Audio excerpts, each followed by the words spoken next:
Welcome back to episode 4 of Absenlutely the Truth with Chantel from the Aurora Project.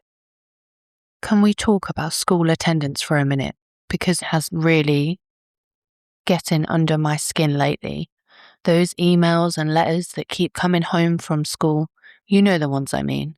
The slightly obnoxious ones, the passive-aggressive ones, the notes that say your child is being monitored, like you've done something wrong and somehow you end up feeling like a terrible parent because your kid got caught with a bug.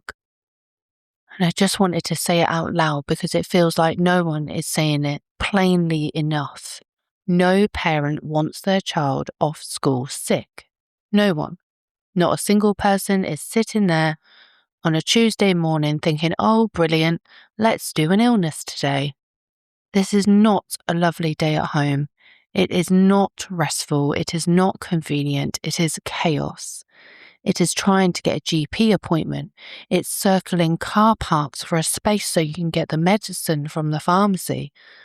It's measuring temperatures, washing bedding, timing medicine, checking symptoms, and then checking them again, because you are second-guessing yourself.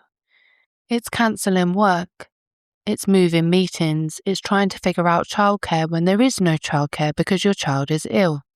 It's losing pay.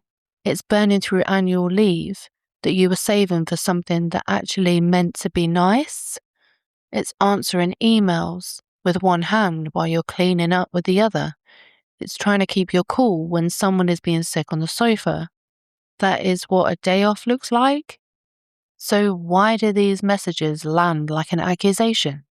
Why does it feel like you're being judged for something that the basic thing every responsible adult would do, which is keep a sick child home?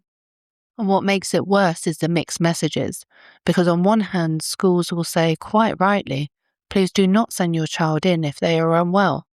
Of course, nobody wants a classroom full of germs. Nobody wants illnesses passed around, staff off sick, kids miserable, all of that. But then a week later, you get a letter that might as well say, we are watching you because your child has dipped below a certain percentage. It might not use those exact words, but that is how it feels, especially when it mentions that attendance has been closely monitored over the last 4 weeks and will continue for the next 2 weeks. Like you've been under surveillance for something you did on purpose? Even authorised absences. Schools are still required by governing bodies to send these threatening letters out to parents. So why is it? So which is it? Stay at home when they are ill or send them in no matter what because a number of spreadsheets is slipping? Because it cannot be both.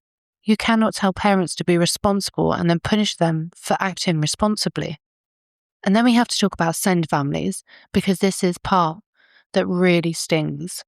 For a lot of parents, children of send parents, school hours are not a casual convenience. They are survival time. This is when we work. This is when we do appointments. This is when we make phone calls that we've been putting off. This is when we try and keep up with the rest of our life from collapsing. In my instance, this is when I get an opportunity to talk about something so meaningful that needs to change to support send parents, parents in general. For some families outside school hours, they're full-time carers, so believe me when I say this, send parents do not want their kids off school either. We are not trying to dodge education. We're not trying to create problems. We're just trying to get through the week. But when our kids are ill, they are ill, and illness hits send kids harder. It can take longer to recover, sleep can disappear, anxiety can spike, regulation can fall apart. A day off that might be manageable for one child can then turn into 3 or 4 for another. Not because the parent can't be bothered, but because their body and their brain is still catching up. And then, on top of everything, the chasing starts. Phone calls, letters, meetings, the feeling that you're being summoned like you've done something really wrong. Neglectful even, as if you're not already exhausted, already stretched, already doing absolutely everything you can. And the truth is, the numbers people love to quote can actually prove this point if you look at them with any compassion. Pupils with SEND are far more likely to be classed as persistently absent than their peers, not because their parents do not care, but because of health needs, medical appointments, burnout, anxiety, recovery time, and the sheer reality of living with additional needs. So when schools respond to that reality with pressure and punishment, it does not fix anything. It just adds shame. And shame is not a strategy. Shame does not make children healthier. Shame does not make families more stable. Shame just makes parents feel isolated and makes trust evaporate. And I'm not here to blame teachers. Teachers are under pressures too. Targets, attendance drives, government scrutiny, performance measures, all of it. I understand that schools are being pushed from above, and often the people sending these letters are following a policy, not personally trying to upset families. But we still have to be honest about the impact. Threatening letters, guilt, fear tactics, the language of monitoring and escalation. This is not support. This is not partnership. This is policing. Plain and simple.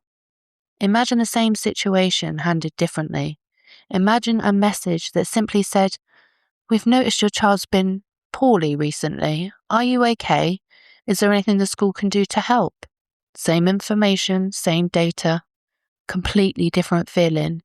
One approach builds trust, the other builds resentment.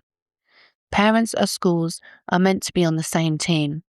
This is the whole point, that we are raising and educating children together.